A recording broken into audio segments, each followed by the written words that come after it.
Hello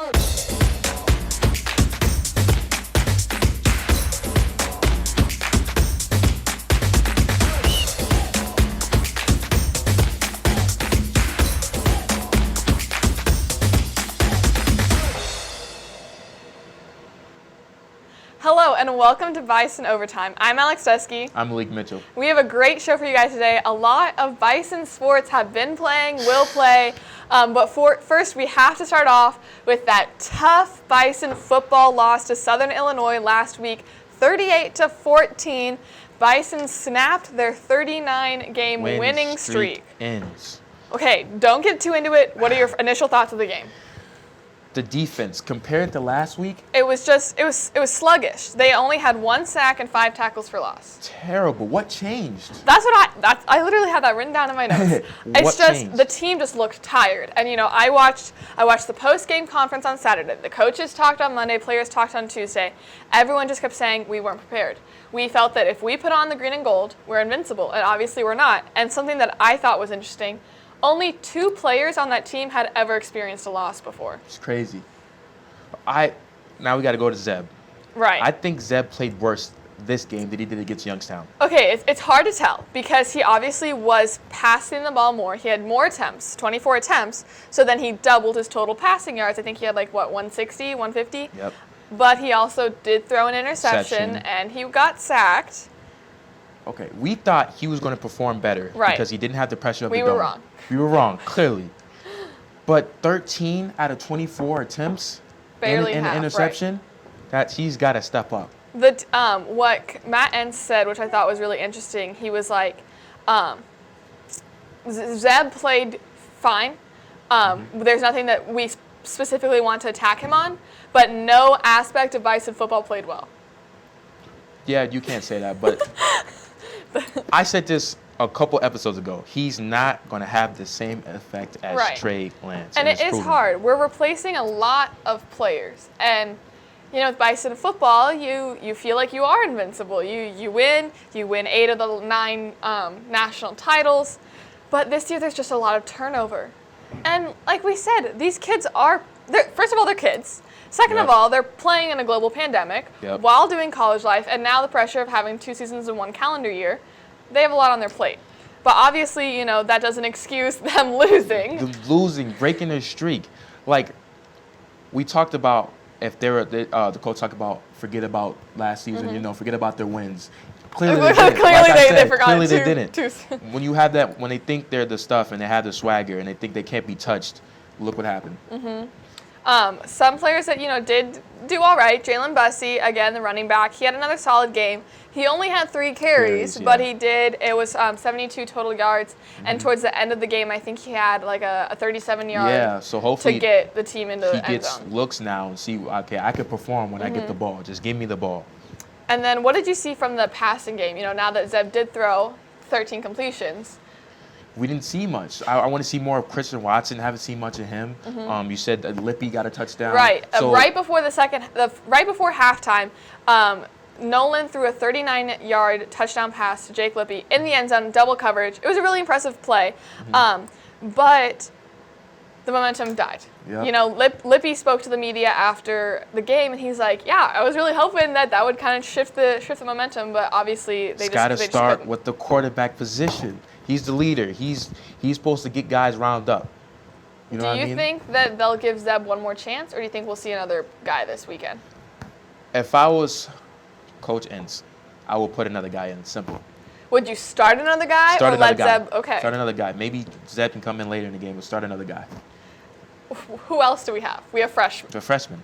And do you really think that could, freshmen are hard too, but again, you could equate Zeb Nolan to a freshman in the Bison football program. He's a rookie. He's never been here before. He did have experience at Iowa State, but coming into this program. That's true, but next man up. It's always next man up. If you're not performing at the full potential, next man up. Simple as that. Here's the Lippy touchdown pass. See, double coverage. See, bounce but that's off. not even that's by chance. Right. That's It luck. was. It wasn't either of them being a perfect player, but right. And that is Bussey's. His outstanding run, but at the end, again, 2 minutes to go. Yeah. You're down by 21. Not much that you can do there. Not much you can do. I guess the one positive of losing, the streak's gone. Team has no pressure. They're not the top dog anymore. They have pressure. Well, I know, but it's not like, oh, we have to keep winning. We have to go undefeated. We have to win the championship. You're like, okay, we messed up. Now we just rebuild, practice more, come out this weekend against Missouri State, who is 1-3. Missouri State just won their first game against Western Illinois. How do you think that game's going to go? I want to see how they bounce back. Now they know they're not untouchable, and now all eyes are on them to see if they're going to go. I think the motivation is going to be You think it's going to be higher? I do. I think the guys are like, well, frick, we messed up. What do we do now? All eyes are going to be on them. Either they're going to keep going down or they're going to bounce back. Simple as that. I think so. The Bears, the win over Western Illinois was close. It was 30-24. Our win 2 weeks ago was pretty close too. So I think it'll be a good game for sure. Yeah. When we come back, we have track and field and baseball for you guys. Stay with us.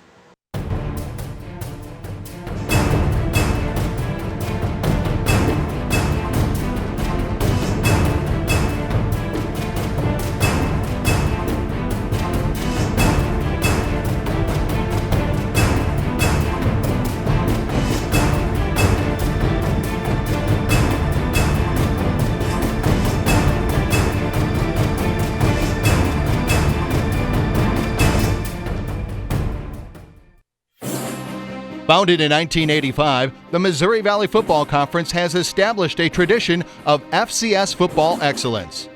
Competing at the highest level of NCAA Division I, student athletes at its 10 institutions demonstrate character, passion, and integrity as they grow as a student, an athlete, and a citizen.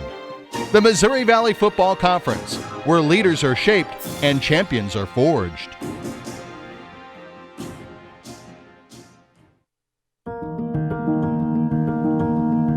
No kid deserves to go hungry, but try as they might, not every family can afford to put food on the table every day.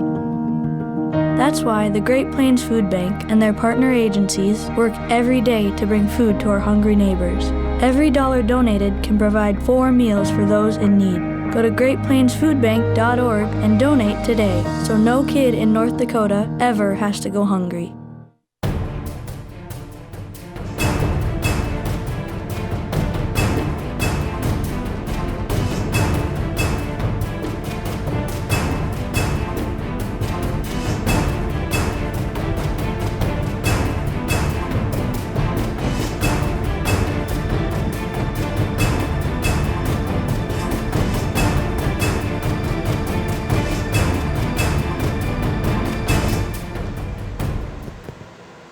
Welcome back. Now we're going to get into track and field and baseball. So track and field had a Summit League indoor championship meet in South Dakota, and they did good like they always do. Of course, like we expected. We can depend on track and field to always give us a good sport update each week.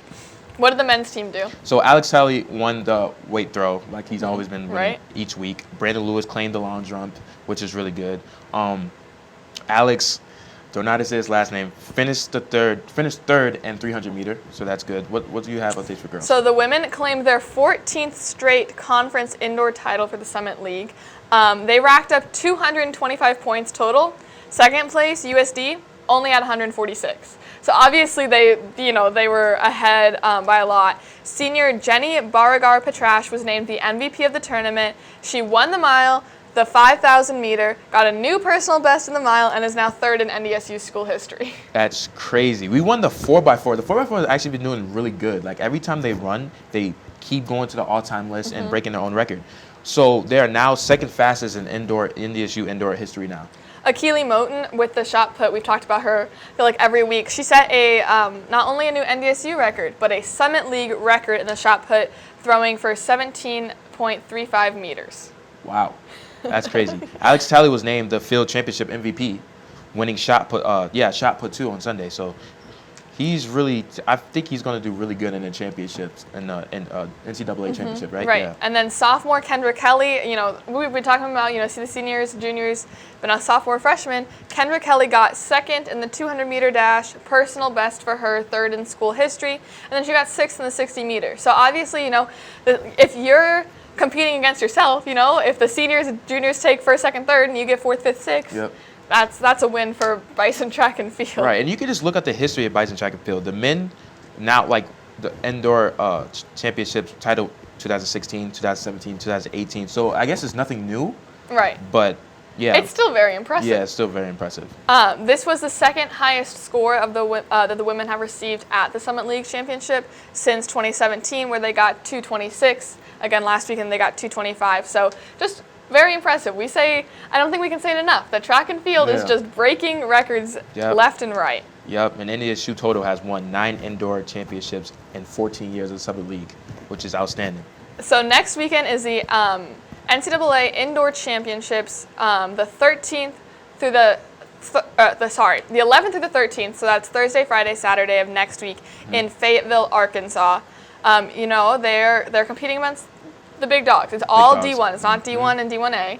How do you think the team will go competing into the bigger? But that's why I like track, because it's not team. Right. It's either fast or slow. Who can throw the farthest? It's no teams don't have to be matter like D1, you know, FSC, like the football. So I think Alex Talley is still going to dominate. That's my guy. I like him. I think he's still going to dominate. How do you think the women's are going to do? I think the women are going to do well. Obviously, they just keep improving. There hasn't been one week where we'll say one name and then the next week you never hear from them again. And Malik and I didn't even name all of the players. We get the emails and it's just page after page. Page after page. Everybody is performing. It's not just one guy, and that's good. That's impressive. So next week we will preview the indoor championships a little bit more, but now we're going to switch into Bison baseball. The team is 5-1 overall. They had a great weekend in St. Louis last week. They won the first 3 games. Pretty close. It was 7-4, 5-4, 6-5, and then the 4th game was canceled due to rain. They were leading 3-2 in the 5th inning, but because they didn't finish the 5th, it was counted as a no contest and wasn't added to anyone's schedule. Yeah, the first game was kind of a dull moment. Bennett had 2 hits and 1 run, and Jake Malik had the same. The second game, Peter Brookshaw had 2 hits and 1 run, and Bennett Holsterler had the same. The third game, Jake Malik. So it seems like Jake Malik is one of the top guys because he got 3 hits and 2 runs. So I feel like you should watch out for him. But yeah, the games is kind of depressing. They're very close, you know. Obviously, we're glad they're getting the win, but I think they have more in them. They're still getting back to it. The team had a shortened season last year, so they've only played 6 games now. This weekend, they are traveling to Northern Colorado. Their first game is today at 1 p.m., so right after the show's done, go watch Bison baseball, and then they play 2 games tomorrow and 1 on Sunday. We've talked about this every week, but how draining does it get? You know, the first game, you scored 7, and then you scored 5, and then you scored 6. Do you think that they're just getting tired as these games go on by Sunday? Yeah, because you can see their performance is kind of lowering. But hey, would you rather have a season or no season? Exactly, kind of like what we were talking about with football. They'd rather play too much than not enough. Right. So the Northern Colorado Bears are 2-5, and they're coming off of a tough weekend against NDSU. I think they lost all of their games against NDSU. How do you think, you know, if you're the losing team coming against a winning team, do you think that the NDSU is going to have confidence and lead them to a victory, or do you think the Bears are coming for a vengeance? I think if you're a losing team going against a really solid team, you have nothing to lose. You have nothing to lose, and all you can do is play your best. Right. Right. That's what I think. I think it'll be a couple more close games. Obviously, we will have all of those to recap for you. Like we said, we will preview the indoor track more next week as well. Yep. So when we come back, we'll dive into men's and women's basketball. There are so many great things to experience at NDSU. It's hard to pick one, but my favorite is the people. They make it such a warm place. The Bison aren't just across the country, they're across the globe. It's the perfect distance from home. The faculty are our biggest cheerleaders. Hands-on research experience. The affordable tuition. All the opportunities to stay active on campus. Real-world learning experiences. once I got on campus, it felt like home.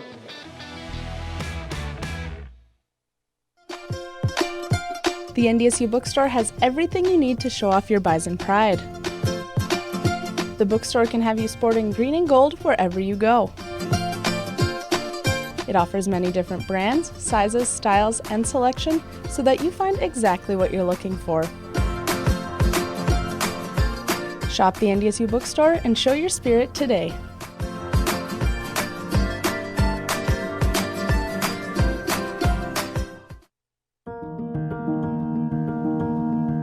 No kid deserves to go hungry. But try as they might, not every family can afford to put food on the table every day. That's why the Great Plains Food Bank and their partner agencies work every day to bring food to our hungry neighbors. Every dollar donated can provide 4 meals for those in need. Go to greatplainsfoodbank.org and donate today so no kid in North Dakota ever has to go hungry. There are so many great things to experience at NDSU. It's hard to pick one, but my favorite is The people, they make it such a warm place. The Bison aren't just across the country, they're across the globe. It's the perfect distance from home. The faculty are our biggest cheerleaders. Hands-on research experience. The affordable tuition. All the opportunities to stay active on campus. Real-world learning experiences.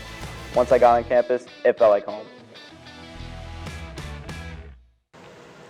Welcome back to Bison Overtime. We have a lot of basketball to talk about. Let's start with the women. They both teams, men's and women's, played USD Coyotes this weekend. Women's first game, heartbreaking loss. A USD player got a free throw with 0.2 seconds remaining to lead the Coyotes to an 82-81 victory. So it's one of those games they could have got them. Mm-hmm. Oh man. Heaven Hamling, she dropped 30 points, career high for her. She was 8 of 12 from the three-point line. The Coyotes did lead most of the game, but the Bison were always on their heels. Mm-hmm. Yeah, that's what I saw. Like, it looked like they were down the whole game, but they still fought their way back. They weren't down and out. I'm glad because I feel like SDSU, when they played SDSU, when they were down, they just stayed down. You're right. You're right. But getting swept 2 weeks in a row. Right. It is tough, especially going right into the Summit League play. Second game, unfortunately, was not close. It was 81-61. What happened? The team just obviously was not clicking on the offense side or the defensive side. Right. That's what I like. When they have tough losses, it's like, okay, they're inconsistent. That's what I think. That is true. I think they're inconsistent. Like, they come out and surprise us when they do good. When we think they're going to do bad, they surprise us, they do good. And then when they think they're going to do good, they do bad. They just go downhill. But I don't know, because Heaven Hamling had 19 points. Ryan Cobbin stepped up and had 15, and Emily Dietz had 10. Right. So, they still scored what they normally are doing. That's what kind of makes me think that it was more of the defensive side, just not being able to get USD stopped. Yeah, well, actually, they came out slow, only scoring 7 points in the second quarter. That's not good. That's not good if you want to, at least keep on their heels to win the game. So the women will play in the Summit League tournament this Sunday. So in 2 days, they play Denver at 2:45 p.m. Denver is in Sioux Falls, South Dakota. Denver is the 6th seed. Bison are the 3rd. The team is 14-8 overall, 9-7 in Summit League play. So if you look at it, 14-8, pretty solid record. 9-7 in conference play. Right. Yeah, and we played them early in the year. We won and lost to them. I think we can get them. Right. The coach was talking on Monday saying that we split the series with Denver back in January, but the loss, when NDSU lost, it was really close. So he's hopeful, and obviously these girls, 4 losses. They're like, come on, we can do it, and the season's strong. Now I want to see if they're going to be hungry and want to go get it, or if they're just going to keep going down, because they can beat this team. I believe they can beat this team. I do too. So with the men, they also had a tough first game against USD. They lost 80-71, and this eliminated the Bison from participating in the regular season championship game. Pretty unfortunate. Rocky, though, he had 17 points, a career high of 13 rebounds. But other players, like Sam, he just looks sluggish. What did you see? See, there's 2 names that are missing from the most points that they usually, right? Sam Griesel and Tyree Edey played 28 minutes plus and scored less than 6 points. I think I could score 6 points, maybe. 6 points? That's why I'm just like, what happened? Men's basketball, that was Friday night, and then football came out Saturday. It's like Bison sports were just in a slump. And then the next game they came back. Sam Griesel went crazy. And they won. Right. 89-77. Sam Griesel went crazy, had 26 points. Tyree Edey, 18. I think they knew they played like bums the night before, so they had to come back stronger. Right, and Sam's 26 points were a career high for him. Yep. Something that I did want to mention going back to the first game is that NDSU led up a 25-6 run before halftime. You know, you hear like, oh, 10-0 run, 15-0 run, 5-0 run. 25-6 run? Yeah, that's bad. I'm not gonna lie, that's bad. So the men's team is now 13-11 overall. Not that good. Yeah. 11-5 in conference play. So they're, you know, it just kind of switches around there. They are the 3rd seed, just like the women. So both teams are the 3rd seed playing the 6th seed. The men take on the Kansas City Sunday late game, 8:45 p.m. tip-off. Do you think that'll affect them at all? No, I don't think the time really affects it. I think they'll play probably worse in the morning or earlier in the day, to be honest. But we beat them early in the season and we lost. But that loss was a fluke. Everybody knows that was a fluke. So I think we should be more than capable of beating them. I think so too. And, you know, obviously Sam and Tyree have stuff. They did perform very well the second game, but you know, people are still like, what happened? You know, Rocky's going to graduate. We need players to fill up and take his shoes. Something that I did think was pretty upsetting is when I mentioned that when they lost, that eliminated them from the championship. The Bison are the 2-time defending Summit League champions, so it is pretty unfortunate that they will not be able to, you know, get that title even if they do beat Kansas City. Yeah, but Sam Griesel and Tyree Edie cannot do that ever again. Now they're going to tournament play. Just single eliminate, they can't do that. Everybody single elimination. Right, everybody which I think is tough. Yeah. For both teams because, like we said, you know, you'll see them lose Friday and then come back and win. Right. So you can't. There's no more flukes. You got to get the job done the first time. I think so, and I think, you know, both men's and women's have a great chance of winning because they have history, but you know, also Denver knows how the women play, and Kansas City knows how the men play. They have footage. They have stuff to look at. Could that be used to the disadvantage? Yeah, that be used to the advantage because you know who the top players are. You know what to learn from the mistakes you made that game. You know how they run the offense and all that. So, yeah. When we come back, we have just a mismatch of sports to cover for you guys. Stay with us to hear about that.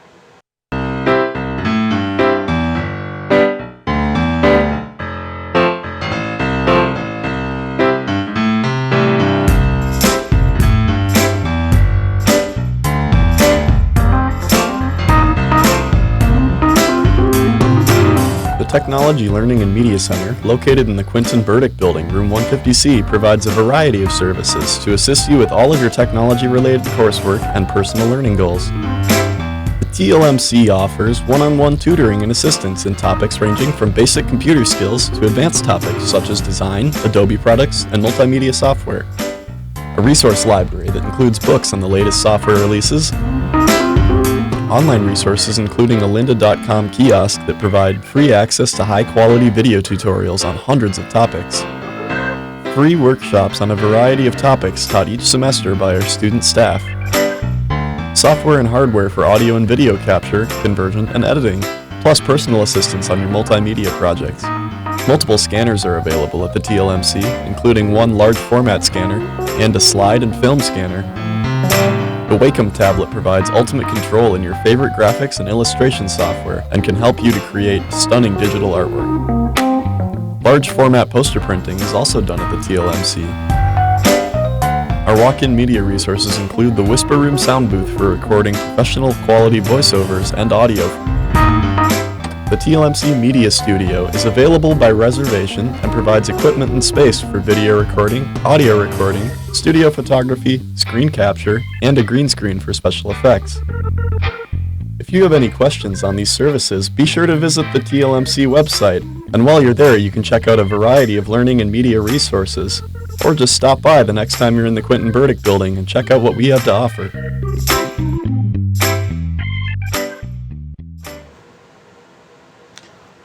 Welcome back. Now we have a lot of sports to cover. First, we're going to start with soccer. They had a good week beating Omaha both games. Right. First game 3-2 in overtime. Marion scored 3 goals, which is probably all a high. All 3 of the girls, yeah. Yeah. The second game was 2-0. Freshman Jess Hanley scoring her first collegiate goal. Congratulations to her. And Ellie Schneider had the other goal.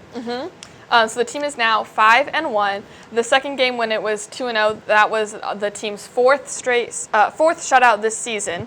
And this is the longest winning streak for the Bison since the team won 6 matches in 2011. So right now they've won 5.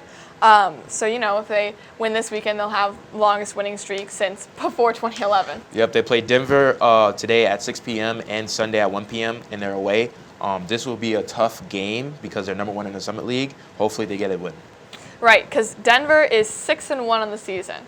Bison are 5-1. It could be a tough weekend. This is what's really going to test to see, okay, are they as good as their record says, or both? It could go both ways. Maybe Denver's just played some really not right. Yeah. So I think it'll be a lot to see this weekend for the Bison soccer team. Yep. Switching now to softball, they had an okay weekend. They lost their first 2 games. 1-6 against Texas Tech, 2-6 against Southeastern Missouri State, but then they won the 3rd game in extra innings against Texas Tech 5-4. Lainey Lyle pitched all 8 innings, and Sierra Jensen got her first collegiate home run. Unfortunately, the team played this morning and lost to Indiana State 5-10. They're going to play tomorrow against Indiana State at noon, and then they play again today at noon, and then, so they're playing right now. Yeah. And then 2 games tomorrow against Ole Miss. 1 game Sunday. All of these are in Oxford, Mississippi. How do you think that's going to go for the team? I know they have to bounce back because all those losses, like, Jesus, they have to find something, what's not working, what is, and get in a groove. And it is hard, playing 9:30 in the morning, and then noon, and then you have the night, and then you'll have 2 games in the afternoon, and then you'll have night, and then you have a game Sunday morning again. You think they can't take it? Just, think about that. Getting up, going to play D1 softball 5 times in 3 days, it's just a lot for them, especially for, not playing in almost a year. Yep. It is. Hopefully they bounce back. So going to volleyball? Yes. So for volleyball, they had a bye week this past week. They're playing tonight at 7 and tomorrow at 5 against Western Illinois. Both of the games are at home, so you can come out to the Benson Bunker Fieldhouse to support your Bison volleyball team. Western Illinois is 0-11. We are 6-4. Yeah. Do you think it should be an easy couple of games? I have no worries. We should destroy them. There's no worries. But we're 4-4 in the conference. Right. Not good, not bad. This is when we need to win. This is what matters. Yeah. So going to golf. Both the men's and the women's team competed. What did you see from the men? So NDSU sits 14th place as a team after shooting a 313 in the first round of the first day. They're currently in California, right? Currently in California. So Jack Johnson, he's really outstanding. He's only a freshman. It looks like he's carrying the team on his back. He finished the first day 38th place of the whole day. What did you see from women's? So the women were competing in the Grand Canyon Invitational earlier this week. They finished 10th, but they did shoot a season low of 297 in the final round. Next week, they're going to St. George, Utah at the Pizza Hut Lady Thunderbird Invitational. These names. March 11th through the 12th. So as you can tell, we talked about a lot of some Bison sports that have happened this past couple weeks, and a lot to look forward this weekend, especially as these teams are starting to near their season ending. You see basketball, track and field now competing. I believe, we didn't mention this, but wrestling is competing at the Big 12 tournament this weekend in Tulsa, Oklahoma, that starts tomorrow and Sunday. So lots of Bison sports to cover for sure. Yeah. Oh, we don't even talk about it that much, which I feel bad for, but hopefully they do good because we probably should give them their props if they're really doing good this season. But make sure to tune in next week. That's all we have for you today. Thank you for tuning in.